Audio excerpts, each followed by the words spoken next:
चलो विद्यार्थियों, आज આપણે થર્મોડાયનેમિક્સમાં એન્ટ્રોપી અવ્યવસ્થા અને મુક્ત ઊર્જા વિશે શીખવાનું છે। તો આપણે જોઈએ એન્ટ્રોપી।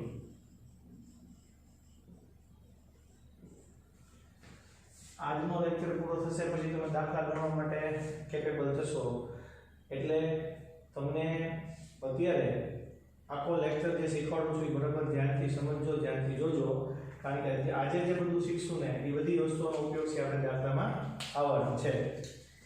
એન્ટ્રોપી જે છે એ આપણી માટે અવ્યવસ્થાનું માપ છે। અવ્યવસ્થાનું માપ છે એ એન્ટ્રોપી છે, અને એન્ટ્રોપી છે એ તાપમાન ઉપર આધારિત છે। તાપમાન ઉપર આધારિત છે। એન્ટ્રોપી મારે ચેક કરવી હોય તો સૌથી પહેલા મારે એનો ફેરફાર નક્કી કરવો હોય તો પહેલા તો S છે એ આપણા માટે કેવું વિધેય છે? અવસ્થા વિધેય છે। કેવું વિધેય છે? અવસ્થા વિધેય છે।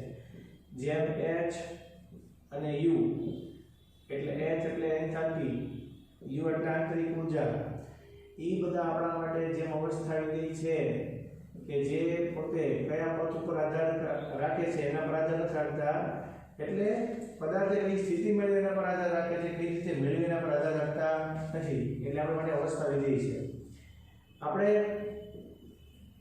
જ્યારે ડેલ્ટા S જોઈએ ત્યારે મોટાભાગે આપણે આવું લખીએ SP - SR, પણ SP - SR એટલે નિકોજોની એન્ટ્રોપી માઈનસ તબદીકોણ એન્ટ્રોપી અહીંયા આવું લખાતું નથી, કારણ કે આ જે આપણા માટે એન્ટ્રોપી ફેરફાર જે છે એ એન્ટ્રોપી ફેરફાર એ આપણી માટે પ્રણાલી અને એના પર્યાવરણ રિલેટેડ છે, કારણ કે પ્રણાલીને પર્યાવરણ ભેગું થાય એટલે આપણી માટે વિશ્વ બને, અને આપણા માટે ઉષ્માગતિશાસ્ત્રનો બીજો નિયમ, તો એ ઉષ્માગતિશાસ્ત્રનો જે બીજો નિયમ છે એ શું છે? એમાં પહેલું વિધાન છે કે આપમેળે થતા બધા પ્રક્રમોમાં, આપમેળે થતા બધી પ્રક્રમોમાં, આપમેળે થતી બધી પ્રક્રિયાઓમાં પ્રણાલીની મુક્ત ઊર્જા ઘટે અને આપમેળે થતા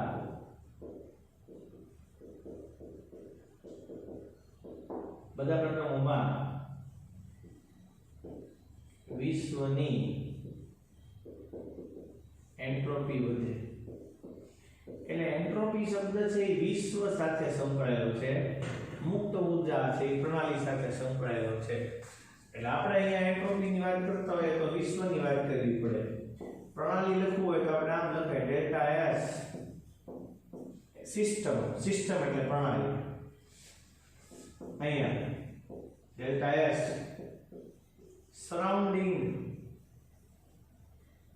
એટલે આપણી માટે પર્યાવરણ, તો સિસ્ટમ અને સરાઉન્ડિંગ ભેગું થાય, પ્રણાલી અને પર્યાવરણ ભેગું થાય તો એને આપણે પ્રણાલીનું વિશ્વ કહીએ છીએ। તો મોટે ભાગે ડેલ્ટા S કઈ રીતે આવે? તો ડેલ્ટા S જે છે એ આપણી માટે પ્રતિવર્તીપણે ગુમાવેલી કે મેળવેલી ઉષ્મા છે, બરાબર? તો અહીંયા રિવર્સિબલ લખ્યું છે, REV એટલે રિવર્સિબલ, એટલે પ્રતિવર્તીપણે મેળવેલી કે ગુમાવેલી ઉષ્મા, મેળવેલી કે ગુમાવેલી ઉષ્મા જેને રિવર્સિબલ કહેવાય, અને T એટલે જરૂરી તાપમાન, એટલે અહીંયા ઉષ્મા છે એટલે જૂલ પ્રતિ કેલ્વિન આવે, પણ જો આપણે પ્રતિ મોલ માટે વાપરીએ તો જૂલ પ્રતિ કેલ્વિન પ્રતિ મોલ થતો છેદમાં મોલ આવે। હવે એન્ટ્રોપી શું છે? અવ્યવસ્થાનું માપ છે। હું એમ સમજાવું તમને કે આપણી પાસે જો કોઈ પણ ઘન પદાર્થ હોય તો એ ઘન પદાર્થની અંદર બધા અણુઓ પરમાણુઓ એકબીજાની નજીક નજીક ગોઠવાયેલા હોય તો આ ઘન પદાર્થની અંદર બધા અણુઓ પરમાણુઓ એકબીજાની હાવ નજીક નજીક ગોઠવાયેલા હોય એટલે એની અંદર આપણા માટે વ્યવસ્થા વધુ કહેવાય પણ આપણી માટે અવ્યવસ્થા છે એ કેવી કહેવાય ઓછી કહેવાય એટલે વ્યવસ્થા વધુ છે અવ્યવસ્થા ઓછી છે અવ્યવસ્થા ઓછી છે એટલે એનો અર્થ થયો કે એન્ટ્રોપી આપણા માટે ઓછી છે ઘનમાંથી પ્રવાહીમાં રૂપાંતર થાય તો ઘનમાંથી જ્યારે પ્રવાહીમાં રૂપાંતર થાય ત્યારે એનો અર્થ એમ સમજાવવું કે આપણી માટે આના કરતા આની અંદર વ્યવસ્થા ઓછી થશે એટલે અવ્યવસ્થા વધશે એટલે ઘન કરતા પ્રવાહીમાં એન્ટ્રોપી વધે પ્રવાહી પછી વાયુ આવે તો વાયુની અંદર આવી રીતે ગોઠવાયેલા પરમાણુઓ જે છે અણુ એકબીજાની અંદર આંતરાણુય આકર્ષણ બળ ધરાવતા પરમાણુઓ છે એ ઘન કરતા પ્રવાહીમાં ઓછા પ્રવાહી કરતા વાયુમાં ઓછા છે એટલે આની અંદર અવ્યવસ્થા વધુ છે એટલે એન્ટ્રોપી વધુ છે બરાબર સામાન્ય ઉદાહરણ આપું કે આપણી પાસે બેન્ચ છે એક ક્લાસ હોય એમાં 30 બેન્ચ છે દરેકની અંદર 3 વિદ્યાર્થીઓ બેસી શકે એવી ક્ષમતા છે 30 બેન્ચ 3 વિદ્યાર્થીઓથી ભરાયેલી હોય એક બેન્ચમાં 3 સમાઈ શકે એ રીતે તો 30 જેવી 90 થયા તો એ બધા ગોઠવાયેલા છે તો આપણી માટે ઘન છે કારણ કે બધી બેન્ચ ફૂલ છે એવી રીતે જો બધી બેન્ચની અંદર બે વિદ્યાર્થીઓ બેસાડીએ કોઈક જગ્યાએ ખાલી પણ હોય તો આપણી માટે પ્રવાહી છે બધી બેન્ચમાં એક વિદ્યાર્થી છે અમુકમાં તો છે નહીં તો આપણી માટે વાયુ છે તો કહેવામાં એમ છે કે ઘન કરતા પ્રવાહી ને પ્રવાહી કરતા વાયુમાં પદાર્થની અસ્તવ્યસ્તતા વધારે હોય એન્ટ્રોપી વધારે હોય હું સામાન્ય વાત કરું જ્યારે કોઈ પણ પદાર્થ છે એ ઘનમાંથી પ્રવાહીમાં ફેરવાય બરફ પાણીમાં ફેરવાય તો એની માટે એન્ટ્રોપી ધન આવે પાણી વરાળમાં ફેરવાય તો એની માટે એન્ટ્રોપી ધન આવશે કારણ કે ઘનમાંથી પ્રવાહી થયું એટલે અસ્તવ્યસ્તતા વધે પ્રવાહીમાંથી વાયુ થાય એની કરતા અસ્તવ્યસ્તતા વધે જો ઘનમાંથી સીધું વાયુ થાય એટલે એની અંદર એના કરતા પણ અસ્તવ્યસ્તતા વધારે કારણ કે ઘનમાંથી વાયુ થાય તો આપણે એને શું કહીએ સબ્લિમેશન કહીએ ઉર્ધ્વપાતન કહીએ એવી રીતે જો વાયુમાંથી પ્રવાહી થાય પ્રવાહીમાંથી આપણા માટે ઘન થાય તો વરાળમાંથી પાણી બને તો આપણી માટે એન્ટ્રોપી ઋણ આવશે કારણ કે તમે હવે અસ્તવ્યસ્તતામાંથી વ્યવસ્થામાં આવો છો એવી રીતે પાણીમાંથી ઘન બને આપણે ફ્રીજમાં પાણીમાંથી બરફ બને તો એ આપણી માટે એન્ટ્રોપી ઋણ થશે અને જો વાયુમાંથી સીધું પ્રવાહીમાંથી સીધું ઘન થાય વાયુમાંથી સીધું ઘન થાય તો વધારે એન્ટ્રોપી ઘટે તો આના પરથી પ્રશ્ન પણ પૂછાય છે પરીક્ષામાં એટલે આપણને આવડવું જોઈએ હવે હું તમને આગળ સમજાવવા જઈ રહ્યો છું કે એન્ટ્રોપી જે છે એ આપણા માટે તાપમાન પર આધારિત છે દરેક પદાર્થને એન્ટ્રોપી હોય કારણ કે દરેક પદાર્થ છે એ પોતે અલગ અલગ પરિસ્થિતિઓ ભૌતિક પરિસ્થિતિમાં ઘન હશે પ્રવાહી હશે અથવા તો વાયુ હશે એટલે આપણા માટે જે એન્ટ્રોપી આવશે ડેલ્ટા S ઈ ડેલ્ટા S આપણા માટે આવશે સિસ્ટમ પ્લસ સરાઉન્ડિંગ બંને ભેગું થશે તો સિસ્ટમ અને સરાઉન્ડિંગ ભેગું કરો જો સિસ્ટમ અને સરાઉન્ડિંગ પ્રણાલી અને પર્યાવરણ છે એ ગ્રેટર ધેન 0 હશે તો પ્રક્રિયા આપણા માટે આપમેળે થશે કેવી થશે પ્રક્રિયા આપમેળે આપણા માટે આપમેળે થશે જો કોઈ પણ પ્રણાલી છે અને એનું પર્યાવરણ છે એ લેસ ધેન 0 હશે તો પ્રક્રિયા આપમેળે થશે નહીં પ્રક્રિયા આપમેળે નહીં થાય દાખલો પણ આવે છે આનો 298 કેલ્વિન તાપમાન ધરાવતું પાણી છે 298 અથવા તો 273 કેલ્વિન તાપમાને બરફ છે એ આપમેળે પ્રવાહીમાં રૂપાંતર પામે છે જો 298 કેલ્વિન તાપમાને પ્રક્રિયા કરવામાં આવે તો બરફ છે એ આપમેળે બરફ છે એ પ્રવાહીમાં રૂપાંતર થશે પણ પ્રવાહીમાંથી આપમેળે બરફ બની શકશે આવી શક્યતા છે ખરા તો આવો દાખલો પહેલા આવતો પૂછાતો બરાબર હવે delta S system plus delta S surrounding equal to 0 હોય તો પ્રક્રિયા જે છે એ આપણી માટે કેમાં થશે સંતુલનમાં રહેશે કેમાં રહેશે પ્રક્રિયા આપણી માટે સંતુલનમાં રહેશે। એ ઉપરાંત મારે તમને શીખવાડવાનું કે ડેલ્ટા S બરાબર ડેલ્ટા H ના છેદમાં T આવે। આ સૂત્ર અલગથી આવશે પણ આ સૂત્ર છે એ G ને રિલેટેડ છે, ગિબ્સ મુક્ત ઉર્જાને રિલેટેડ છે, એમાં આવે તો તમને શીખવાડું બરાબર। આપણી માટે એક સૂત્ર આવશે ડેલ્ટા S માટે આવશે, એ હું તમને શીખવાડું યાદ રીતે થશે। Q રિવર્સિબલ બરાબર આપણા માટે RT ln V2/V1 શરૂઆતમાં વાયુનું કદ V1 હોય પછી કદ વધીને V2 થાય કારણ કે એન્ટ્રોપી વધે છે એટલે બરાબર। હવે પ્રતિવર્તીપણે થયેલી પ્રક્રિયાઓ હોય એની અંદર આપણા માટે અહીંયા હું જોઈને R મૂકું, વાયુ અચળાંક છે R છે કેપિટલ R મૂકીએ વાયુ અચળાંક થાય RT ln V2/V1 જ્યાં હું અહીંયા Q રિવર્સિબલ ના છેદમાં T મૂકી દઉં તો મારી માટે R ln V2 શું થશે V1 થશે। એન્ટ્રોપી વધે છે એટલે કદ પહેલાનું ઓછું હશે પછીનું કદ છે એમાં શું થશે વધારો થશે। આપણા માટે અહીંયા Q રિવર્સિબલ ના છેદમાં T તો તમને શીખવાડ્યું કે નહીં, Q રિવર્સિબલ ના છેદમાં T હોય તો આપણે શું લખીએ કે ડેલ્ટા S લખીએ છીએ। તો આપણી માટે સૂત્ર આવું પણ થાય delta S R ln V2/V1। હવે આ ln છે એ નેચરલ લોગ છે, નેચરલ લોગ ને આપણે સામાન્ય લોગમાં ફેરવવો હોય તો આપણે એને 2.303 વડે શું કરવું પડે ગુણવું પડે। એટલે જો હું આ સમીકરણ છે એની અંદર ln છે એને આપણે શું કરીએ નેચરલ લોગમાંથી સામાન્ય લોગમાં ફેરવીએ તો આપણી માટે થશે 2.303 R log V2 શું થશે V1 થશે। એટલે આપણી માટે ડેલ્ટા S બરાબર 2.303 R log V2/V1 થશે। તો આપણી માટે આ સૂત્ર પણ આવ્યું। તો આપણને કેટલા દાખલા થઈ શકે પરીક્ષામાં આપણને આ પણ પૂછી શકે। જો કોઈ પણ દાખલો આપ્યો હોય મેં તમને કીધું 273 કેલ્વિન તાપમાને આપણી માટે કોઈ એક પદાર્થ આપેલો હોય તો એ આપમેળે છે એ પ્રવાહીમાં રૂપાંતર પામે તો શું આપમેળે એ પાછો બરફમાં રૂપાંતર પામશે ખરા? તો આપણે એનું સિસ્ટમ અને સરાઉન્ડિંગ જોઈને જોવું પડે કે એ ગ્રેટર ધેન 0 થશે લેસ ધેન થશે ઇક્વલ ટુ 0 થશે તો દાખલો ગણો કે ખબર પડે વધારે। બીજું તમને શરૂઆતનું પદ આપી દીધું હોય અંતિમ પદ આપી દીધું હોય વાયુ અચળાંક આપણને ખબર હોય તો આપણને એન્ટ્રોપી ફેરફાર મળે। એ ઉપરાંત ડેલ્ટા S બરાબર Q રિવર્સિબલ બાય T છે તો તમને Q અને T પરથી ખબર પડે ડેલ્ટા S કઈ રીતે થાય બરાબર। બીજું પરીક્ષામાં આવા પ્રશ્નો પૂછાય છે કે એન્ટ્રોપીને રિલેટેડ પ્રશ્નો પૂછાય છે તો હું તમને એન્ટ્રોપી રિલેટેડ જે બે પણ પ્રશ્નો હોય એ હું તમને પાછા અત્યારે કહું છું, પાછું આપણે આની અંદરથી પાછા આપણે અહીંયાથી આગળ જઈએ। ચાલો આમાં મને જવાબ આપો એન્ટ્રોપી વધશે કે ઘટશે। જો પ્રવાહી ઘનમાં સ્ફટિકીકરણ પામે તો પ્રવાહી છે એ ઘનમાં ફેરવાય છે। હમણાં તમને શીખવાડું આ સોલિડ આ લિક્વિડ અને ગેસ, સોલિડમાંથી લિક્વિડ થાય લિક્વિડમાંથી ગેસ થાય કે સોલિડમાંથી ગેસ થાય બધામાં ધ્યાન રાખે।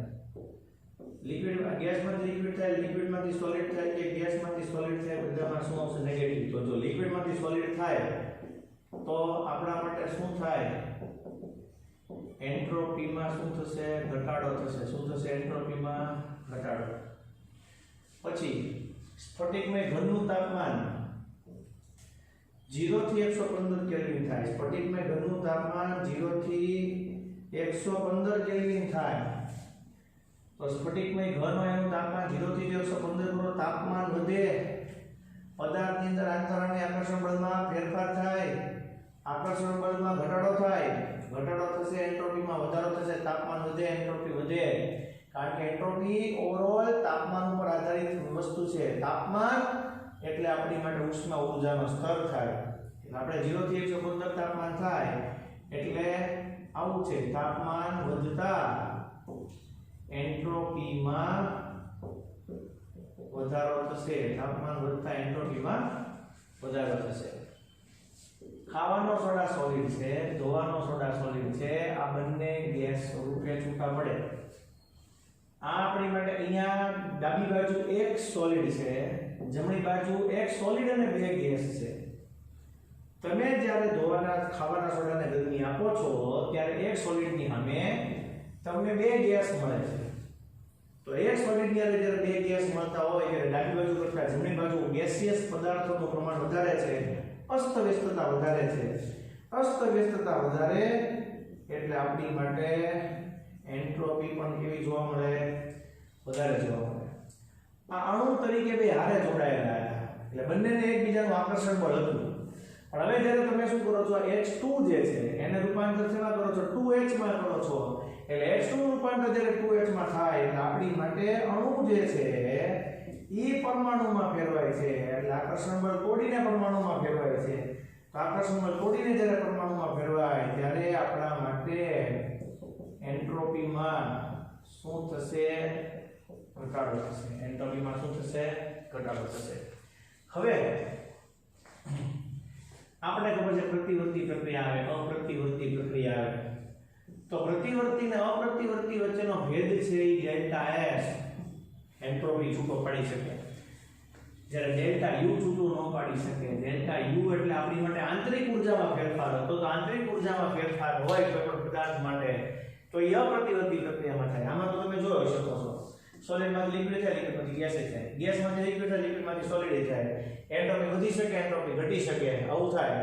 એટલે આપણા માટે ડેલ્ટા S જે છે જ્યારે કોઈ પણ પ્રક્રિયા હોય અપ્રતિવર્તી હોય કે પ્રતિવર્તી ત્યારે ડેલ્ટા U જે છે આંતરિક ઊર્જામાં થતો ફેરફાર શૂન્ય થઈ શકે પણ એન્ટ્રોપી શૂન્ય ન થઈ શકે. જ્યારે કોઈ પણ પદાર્થ છે એમાં એન્ટ્રોપી કાંઈક તો વેલ્યુએશન ધરાવતી હશે એટલે એન્ટ્રોપી ઘટી શકે, વધી શકે, આવું થઈ શકે, તાપમાન પર આધારિત હોય. એટલે અપ્રતિવર્તી હોય કે પ્રતિવર્તી પ્રક્રિયા હોય એમાં આંતરિક ઊર્જા કરતા એન્ટ્રોપી વધારે ભેદ પાડી શકે, એન્ટ્રોપી વધારે સમજાઈ શકે. આગળ હું સમજાવું છું. મુક્ત ઊર્જા આપણે જોઈએ છીએ.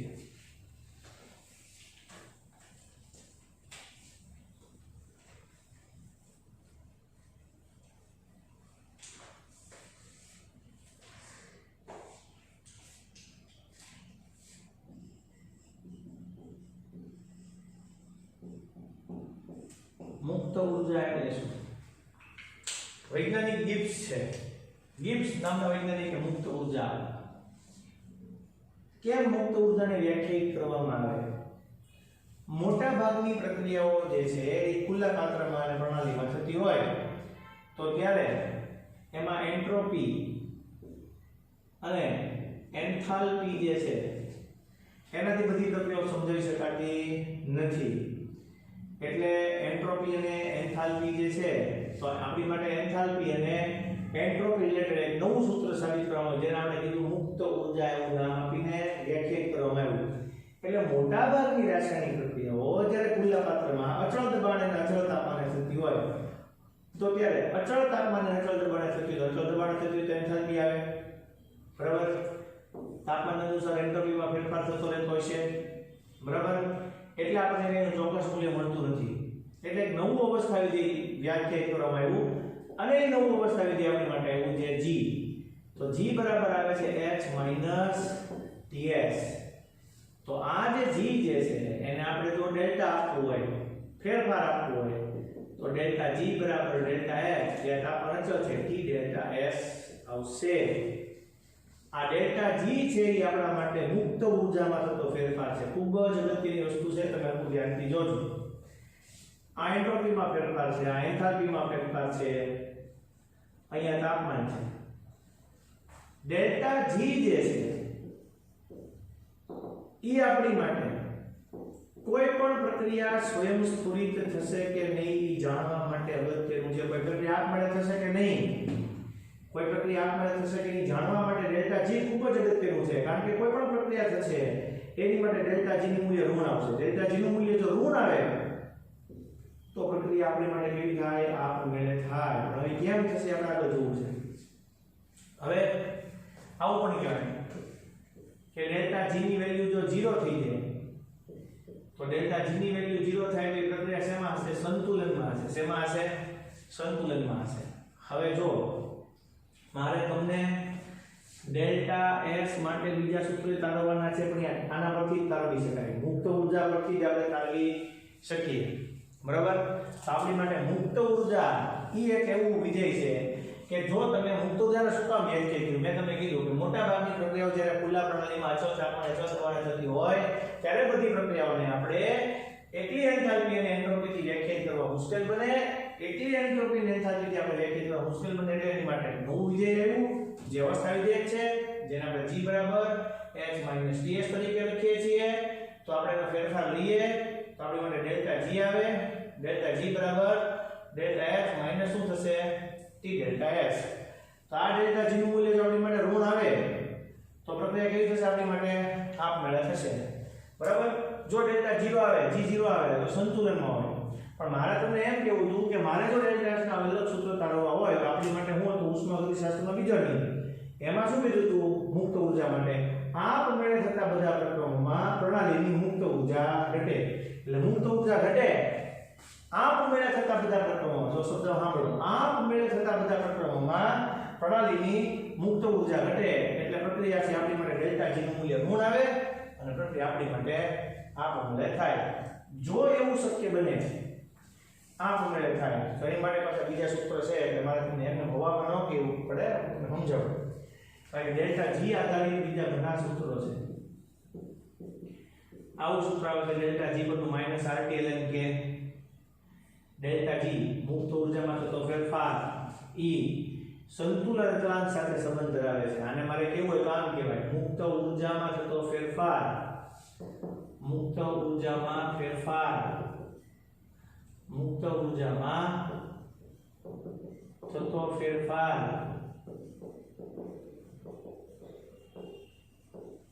સંતુલન અચળાંક સાથે સંબંધ ધરાવે છે।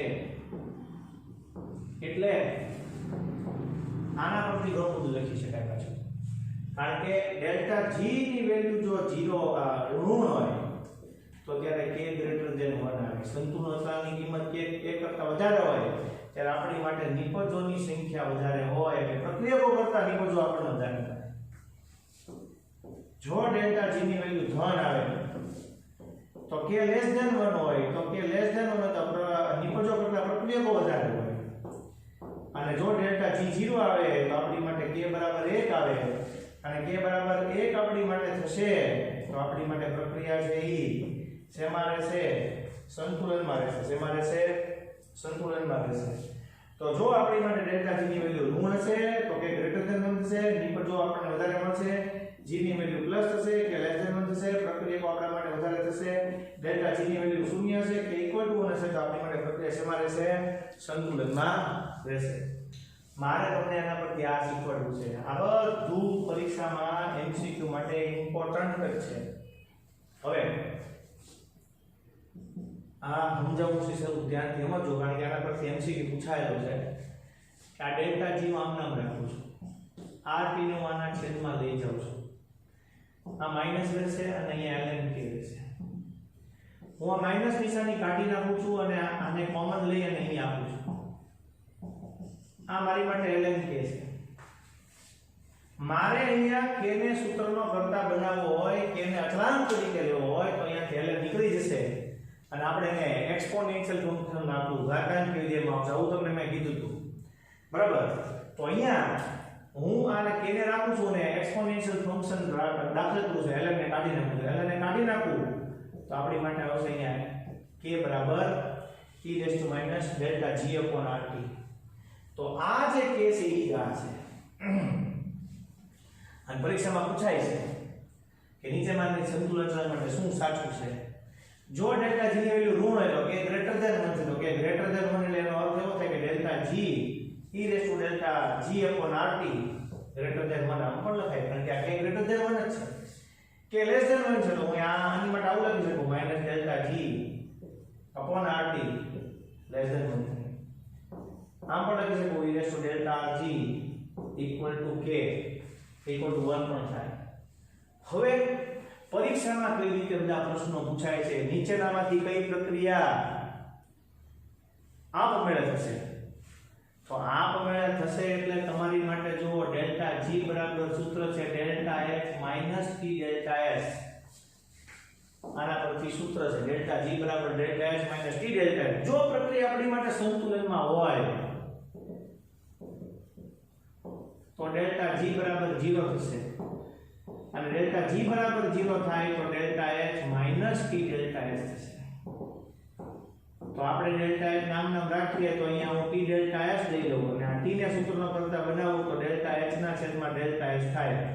જો મને કોઈ પ્રક્રિયા માટે એન્થાલ્પી ફેરફાર આપી દીધો હોય, એન્ટ્રોપી ફેરફાર આપી દીધો હોય તો મને અહીંયા તાપમાન મળે અને ઈ જે તાપમાન મળે ઈ તાપમાને પ્રક્રિયા આપણી માટે સંતુલનમાં છે. એટલે આના કરતા જો તાપમાનનો જવાબ આપણને ઊંચો આવ્યો હોય તો પ્રક્રિયા આપણી થાય.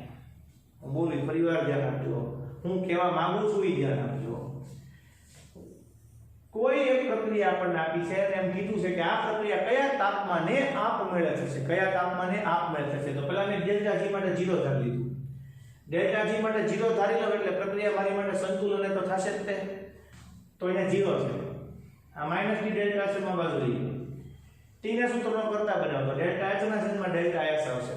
તો ડેલ્ટા h ના છેદમાં ડેલ્ટા s હશે ત્યારે મને જો એન્થાલ્પીનો ફેરફાર મળી ગયો હોય hp - hr ડેલ્ટા s મને મળી ગયો હોય તો મેં એનો ગુણોત્તર લઈ લઉં તો મને શું મળશે? t મળે. તો ઈ જે t તાપમાન આવે ને ત્યારે તો પ્રક્રિયા માટે સંતુલનમાં છે. એટલે ઈ તાપમાન એ સંતુલનનું છે.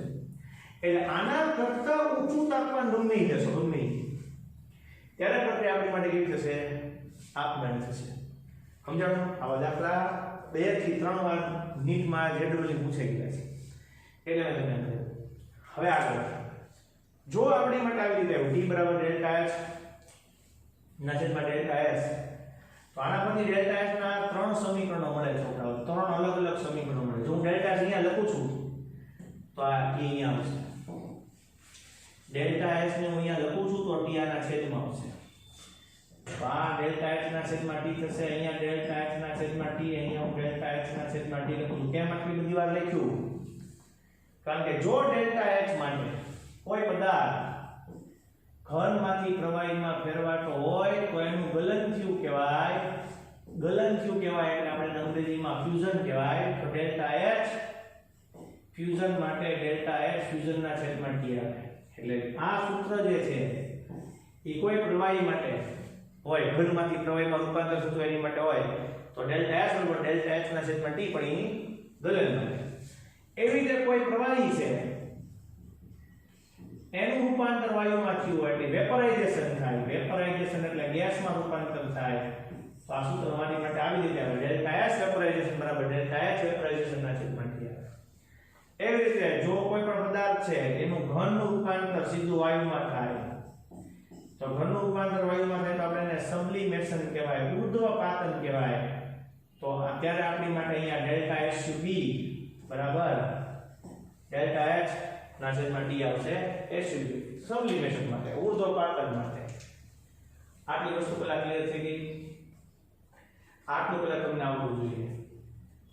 તો આ ડેલ્ટા g ની વાત હતી. તો ડેલ્ટા g માટે આવું હોય છે. ડેલ્ટા g માટે જોતું હોય કોઈ પણ પ્રક્રિયા માટે તો Gp - Gr હોય છે. નિપજોની મુક્ત ઊર્જામાંથી પ્રક્રિયાની મુક્ત ઊર્જા આવી રીતે હોય. પણ મોટે ભાગે ડેલ્ટા g આપણને મળશે ત્યારે આ તો કરવું જ પડે. આ બધી વસ્તુ છે તમને યાદ રહેવી જોઈએ.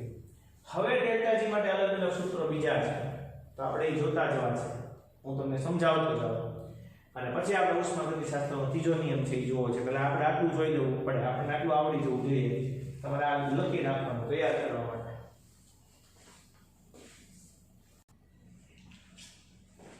પ્રક્રિયાઓ માટે આપણે જોયું આ ડેલ્ટા g તમને હમણાં શીખવાડ્યું. ડેલ્ટા g નું મૂલ્ય ઋણ આવે કે ગ્રેટર ધેન 1 હોય પ્રક્રિયા આપણી માટે આપમેળે થાય. ડેલ્ટા g નું મૂલ્ય ધન હશે કે લેસ ધેન 1 હશે પ્રક્રિયા આપમેળે નહીં થાય. ડેલ્ટા g નું મૂલ્ય 0 હશે કે ઇક્વલ ટુ 1 હશે પ્રક્રિયા આપણી માટે સંતુલનમાં હશે. હવે ડેલ્ટા g માટે બીજા કેટલા બધા સૂત્રો આવે તો પહેલું તમને શીખવાડું delta g = -RT ln k. આના પરથી આપણે ડેલ્ટા g = ln ને સામાન્ય લઘુગણકમાં ફેરવીએ તો -2.303 RT log k થશે. બીજું સૂત્ર આપણી માટે આવે ડેલ્ટા g = -NFE જ્યાં g જે છે એ આપણા માટે મુક્ત ઊર્જા ફેરફાર છે એન્ડ રેડોક્સ પ્રક્રિયા થતી હોય ત્યારે ઇલેક્ટ્રોનનો ફેરફાર છે રેડોક્સ પ્રક્રિયા થતી હોય ત્યારે ઓક્સિડેશન કે રિડક્શન દ્વારા મુક્ત થતા ઇલેક્ટ્રોનની સંખ્યા છે F છે એ આપણા માટે ફેરાડે અચળાંક છે તમે વિદ્યુત રસાયણ ચેપ્ટર ચાલશેમાં શીખશો ફેરાડે અચળાંક કે જેની વેલ્યુ છે 96500 કુલમ E સેલ જે તમને શીખવાડેલું છે E0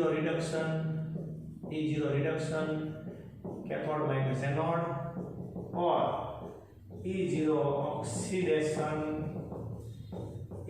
oxidation anode minus cathode અહીંયા તમે 0 લો તો આને 0 લેવો પડે આને 0 લેવો પડે જો આપણે આને 0 તરીકે લઈએ તો આપણી માટે એ પ્રમાણિત મુક્ત ઊર્જા ફેરફાર થાય શું થશે આપણી માટે પ્રમાણિત મુક્ત ઊર્જા ફેરફાર થાય ડેલ્ટા G જે છે એ આવું પણ આવે W max મહત્તમ શક્ય કાર્ય જ્યારે થતું હોય ત્યારે ડેલ્ટા G સાથે સંબંધ ધરાવે ત્યારે કોઈ પણ પ્રણાલી હશે એની માટે કાર્ય થતું હોય ત્યારે મહત્તમ મેક્સ એટલે મહત્તમ કાર્ય થતું હોય મહત્તમ કાર્ય જે છે એ મુક્ત ઊર્જામાં થતા ફેરફાર સાથે સંબંધ ધરાવે છે અને આગળ આ W એટલે આપણે ઉષ્માગતિશાસ્ત્રનો પ્રથમ નિયમને અનુસરીને વાપરી શકીએ બરાબર અને માઈનસ કાર્ય પ્રણાલી દ્વારા થાય છે બરાબર આગળ તમે બીજી વાત કરો કે આપણી માટે ડેલ્ટા G છે delta X minus T delta S સૂત્ર લખ્યું આ કે ના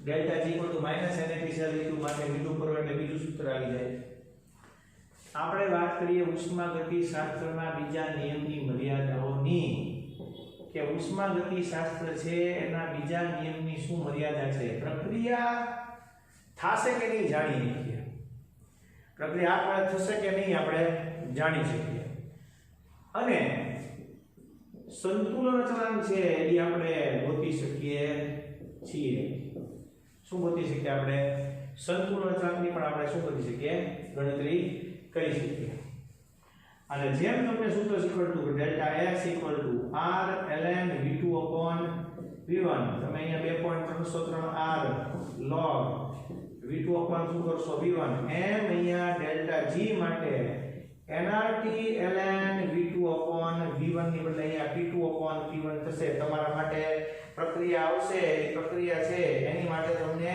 સૂત્ર આપશે અને એ જે સૂત્ર છે એ આપણે માટે ડેલ્ટા G માટે log અહીંયા P2/P1 થશે તમે અહીંયા n માટે 1 મોલ લેશો તો 2.303 RT log P2/P1 છે તો તમને આવું ખબર જ છે કે P1 અને V1 બરાબર શું થાય P2 V2 થાય તો હું અહીંયા જો P2 ના છેદમાં P1 લઈ જાઉં તો V1 ના છેદમાં V2 મૂકી શકું ને એટલે અહીંયા મારે P2 ના છેદમાં P1 મૂકવું હોય તો આ સૂત્ર હું 2.303 RT log શું કરી શકું V1 ના છેદમાં V2 મૂકી શકું તો આ પણ આપણી માટે સૂત્ર આવશે અને સંતુલન અચળાંકની પણ તમે ગણતરી કરી શકો જે આપણે અહીંયા જોયું બરાબર તો આ જે છે એ આપણા માટે ગિબ્સ મુક્ત ઊર્જા એન્ટ્રોપીની વાત થઈ હવે હું તમને વાત કરી રહ્યો છું ઉષ્માગતિશાસ્ત્રનો ત્રીજો નિયમ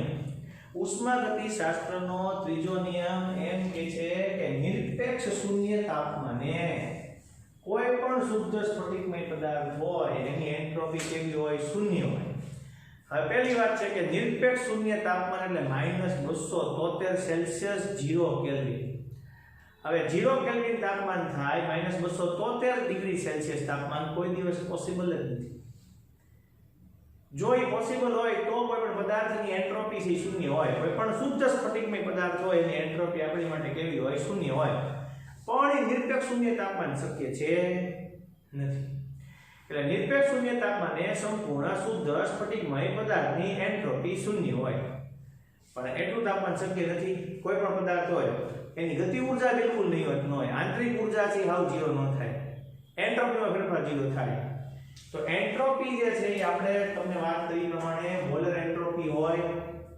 સાદી એન્ટ્રોપી છે, એન્ટ્રોપીનો એકમ આપણે જોયો તો ડેલ્ટા S બરાબર Q રિવર્સિબલ ના છેદમાં T ઉપરથી જૂલ પ્રતિ કેલ્વિન થાય, ઓર તમે એન્ટ્રોપીનો એકમ છે એ મોલના સંદર્ભમાં લ્યો તો જૂલ પ્રતિ કેલ્વિન ઇન્ટુ શું થશે મોલ થશે.